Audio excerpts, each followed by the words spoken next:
It only takes 5 seconds to manipulate someone. 5 seconds To get inside your head, twist your thoughts, and turn you into their fucking puppet. And the scariest part? It's happening to you right now. Think about it. Have you ever been played? I mean really played. Like someone got so deep in your mind that they made you do exactly what they wanted and you didn't even see it coming? Maybe it was that ex who always got you say yes, even when you were done with their bullshit. Maybe it was that co-worker who somehow got you do their work while they took all the credit and left you in the dust. Or maybe it was that friend who keeps borrowing money, and now you're broke while they're out there living their best life on your dime.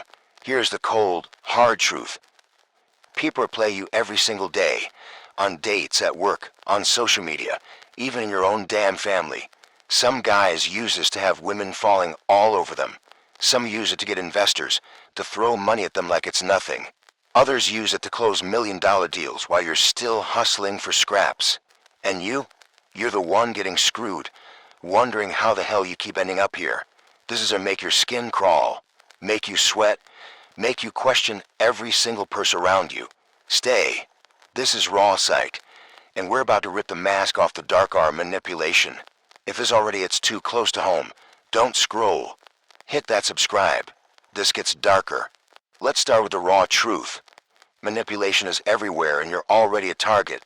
I've been played. Hell, I bet every single person watching this has been played at some point. You think you're in control, but you're not. You're the guy who says yes to everything because you don't want to seem like a jerk.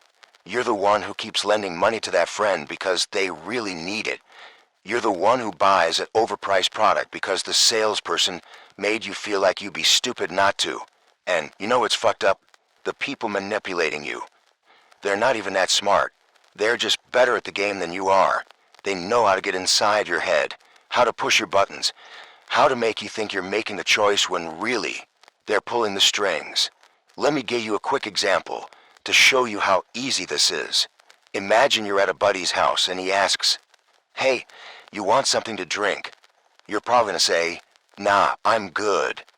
But what if he says, "I've got Coke or cold beer. Which one do you want?" Suddenly, you're picking one, even if you didn't want to drink in the first place.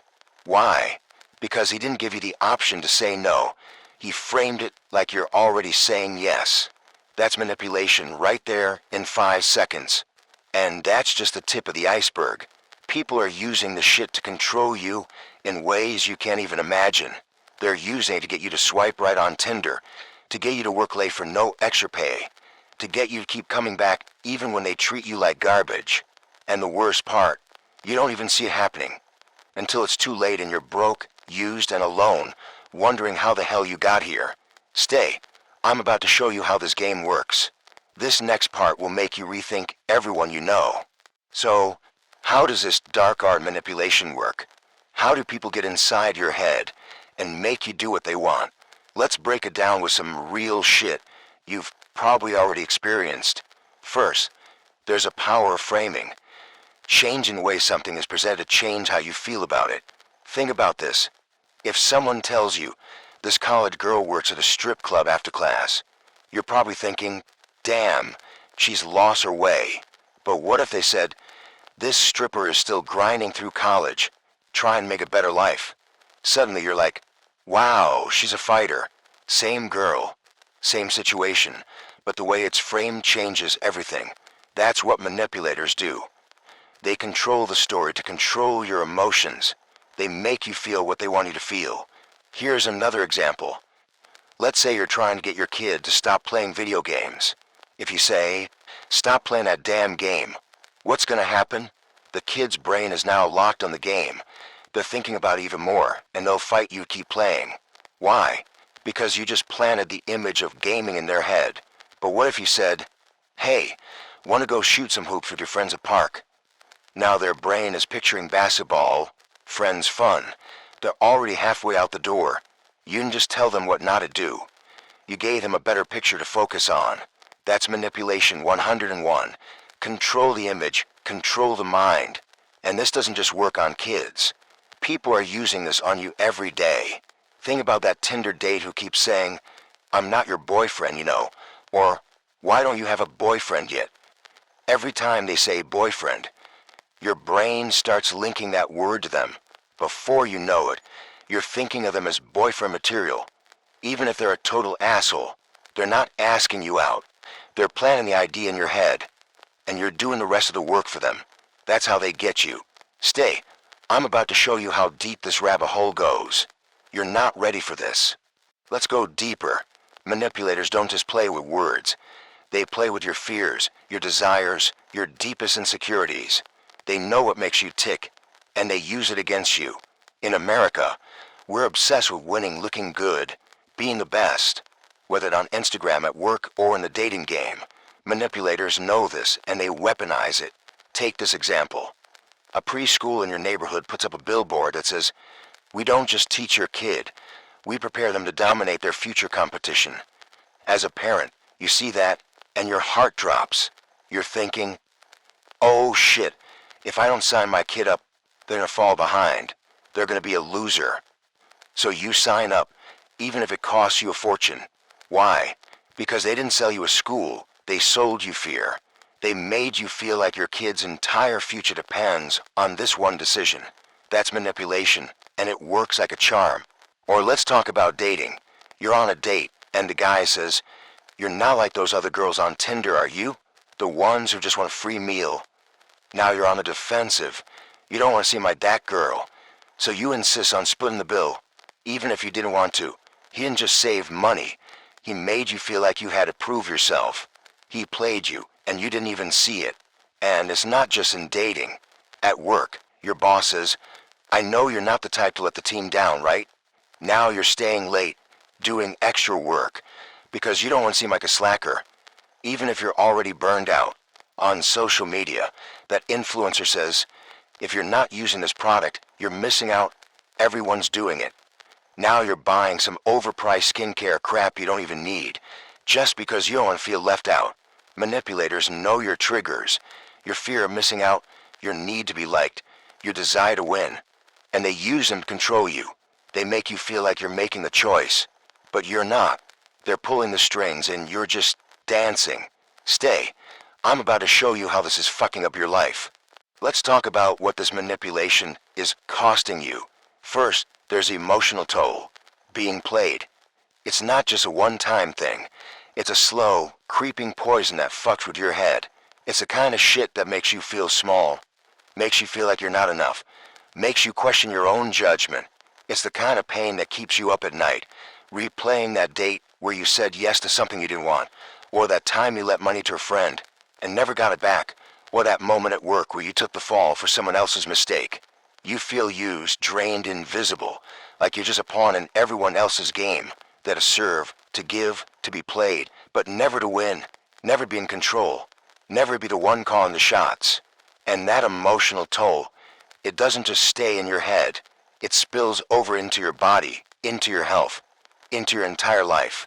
Studies have shown that being manipulated, constantly giving in, constantly being controlled, is linked to higher levels of stress, higher rates of anxiety, even higher rates of burnout. That's right, this shit isn't just messing with your mind, it's fucking with your body, too. And then there's a relational toll. When you're always getting played, you either attract the wrong people or you push the right ones away. You attract the users, the ones who see you as a tool, a doormat, a fucking ATM for their needs. They take and take and take, but they never give back. In your friendships, at work, in your love life, even in your family. And the right people, the ones who might actually care about you, who might actually respect you, they get pushed away because you're too busy being played by everyone else to make space for them. You're too busy saying yes to the wrong people to say yes to the right ones. And that lack of real connection, it makes you feel even more alone, even more used, even more like you'll never break free. And finally, there's the existential toll. This cycle doesn't just make you feel bad about your relationships. It makes you feel bad about your entire life. It makes you feel like you're not here for a reason, like you don't have a purpose, like you're just a puppet in someone else's game. It makes you feel like your story doesn't matter, like there's no point in fighting, like you're just a mark in a world full of players. Stay, I'm about to show you how to spot this shit and fight back. This is where it gets real. So how you stop getting played? How do you break free from the cycle of manipulation and start taking back control? The first step is to spot the game before it even starts. Manipulators rely on you not seeing what they're doing, so you need to train yourself to see the red flags. Let's go back to those examples. When someone frames a choice to make you feel like you have to say yes, like Coke or beer, pause and ask yourself, do I even want to drink, or am I just going along with this? When someone on a date says, you're not like those other girls, right? Don't take the bait. Call them out. What do you mean by that? Are you trying to make me prove something? When your boss says, I know you're not the type to let the team down, don't just nod, say, I'm already swamped. Can we talk about priorities? The second you start questioning their framing, their game falls apart. They can't play you if you're not playing along. Step 2. Protect your triggers.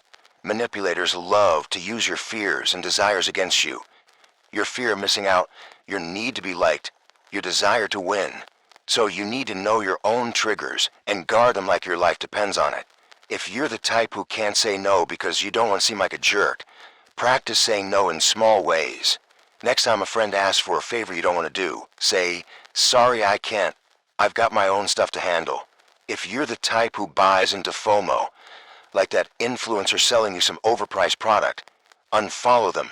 Curate your social media so it's not a constant stream of you're not enough. If you're the type who always wants to win, like at work where you're taking on extra projects to prove yourself, set boundaries. Tell your boss, I can take on one more thing, but I need to drop something else. The second you start protecting your triggers, manipulators lose their power over you. Stay. I'm about to show you how to turn the tables. Now that you can spot the game, let's talk about how to turn the tables. How to use these tricks to take back control without becoming a manipulative asshole yourself. Because here's the thing. Understanding manipulation isn't just about protecting yourself. It's about knowing how to play the game better than they do. Let's say you're trying to close a deal at work and the client says, your price is too high. Don't just say, our quality is worth it. That's what every desperate salesperson says, and it never works. Instead, say, I hear you. You want a better deal, maybe with some extra perks thrown in, right? They'll say yes, because you just made them feel heard. Then you say, let me see if I can get you a 5% discount, plus a free add-on. Does that work for you? Now they feel like they're winning, but you're still closing the deal on your terms. You didn't manipulate them into something they didn't want. You just framed it, so they felt good about saying yes. Or let's say you're trying to get your friend to stop flaking on plans. Don't say, stop bailing on me. That just makes him defensive. Instead say, I'm hitting up this new bar on Friday, it's got your vibe. You in or you out. You're not begging. You're giving them a choice, but you're framing it so saying yes feels like the better option. You're not controlling them. You're just playing the game smarter. The key here is to use these tricks ethically. Don't become the asshole who manipulates people into doing shit they don't want. Use it to protect yourself, to get what you deserve, to stop being the one who always gets played. Stay. I'm about to show you the darkest trick of all. This one will fuck you up. Here's the darkest trick in a manipulator's playbook, making you dependent on them so you can't leave. This is a shit that keeps you trapped in toxic relationships, broke-ass friendships, even shitty jobs. They get you hooked on their presence, their approval, their resources, until you feel like you can't survive without them. Think about that friend who's always borrowing money. They say, I'll pay you back, I swear. So you keep lending $50 here, $100 there. They spend it on dumb shit, new sneakers, nights out, whatever, while you're struggling to pay your own bills. But they keep coming back, and you keep saying yes, because you don't want to seem like a bad friend. What's really happening? They're training you to be their ATM. They're making you feel like your worth is tied to how much you can give them. And the second you stop lending, they'll turn on you, call you selfish, guilt trip you, make you feel like you're a bad guy. But by then, you're so used to giving, you don't know how to stop. They've got you hooked, and they know it. This happens in dating, too. That girl who keeps you on the hook, texting you just enough to keep you interested, but never committing. She's making you dependent on her attention. You're so hooked on the idea of her that you can't walk away. even when she treats you like shit. At work, it's the boss who keeps promising a raise but never delivers. They're making you depend on hope of a better future, so you keep working late, keep taking the abuse. The second you see this pattern, someone made you feel like you can't survive without them, you need to run. Cut them off. Block their number, quit the job, walk away. Because if you don't, they'll drain you dry, emotionally, financially, mentally, until there's nothing left of you. Stay. I'm about to show you what's on the other side. This is the part you've been waiting for. Here's what's waiting for you when you break free from this cycle of manipulation. You're not a puppet. You were never a puppet. You were just playing a game you didn't even know you were in. Too caught up in their Instagram likes, their Tinder games, their corporate bullshit, their guilt trips to see your own power. But now, you're done being played. Now, you're the one in control. First, there's freedom. Freedom from the weight of always saying yes. Freedom from the endless loop of being used. Freedom to be yourself, to protect yourself, to choose yourself. That freedom is like taking a deep breath after years of holding it in. It's like stepping out of a cage you didn't even know you were in. And with that freedom comes clarity. You'll start to see who's really on your side, who's really worth your time, who's really playing you. You'll stop letting guilt trips define you. Stop letting FOMO control you. Stop letting other people's games dictate your worth. You'll start to see yourself as someone who's capable, someone who's powerful, someone who's meant to win. Not because someone else says so, but because you say so. And that clarity, it'll change everything. It'll change where you show up on that first date. No more falling for their mind games. No more trying to prove yourself. It'll change where you show up at work. No more saying yes to every extra task just to feel needed. It'll change the way you show up with your friends. No more being the one who always gives, just to keep them around. You'll start showing up as your true self, flawed, messy human, and you'll find that the right people respect you for it. It'll change the way you chase your dreams. You'll stop letting manipulators hold you back. Stop letting their games convince you you're not enough. You'll start taking risks, not reckless ones, but real ones, the kind that push you to grow, to expand, to become more of who you're meant to be. Maybe that means finally walking away from that toxic relationship, or quitting that soul-sucking job, or starting that side hustle you've been too scared to try. And even if you fail, even if you fall, you'll know you need to get back up, because you're not a puppet anymore. You're not a mark anymore. You're a fucking player in your own game. You've been played long enough. Now you fight back. Let's fucking do this. If this hit you hard, if it made you feel seen, if it made you realize you're not alone in this fight, hit that like button. Share your story in the comments. Let's talk about it. Have you ever been played like this? Who's the manipulator in your life? Let's build a space where we can be real, where we can face the hard stuff, where we can lift each other up. And subscribe to RawPsych. We're not done unpacking the messy, complicated, beautiful truth of what it means to be human. You're not alone in this. Stay real.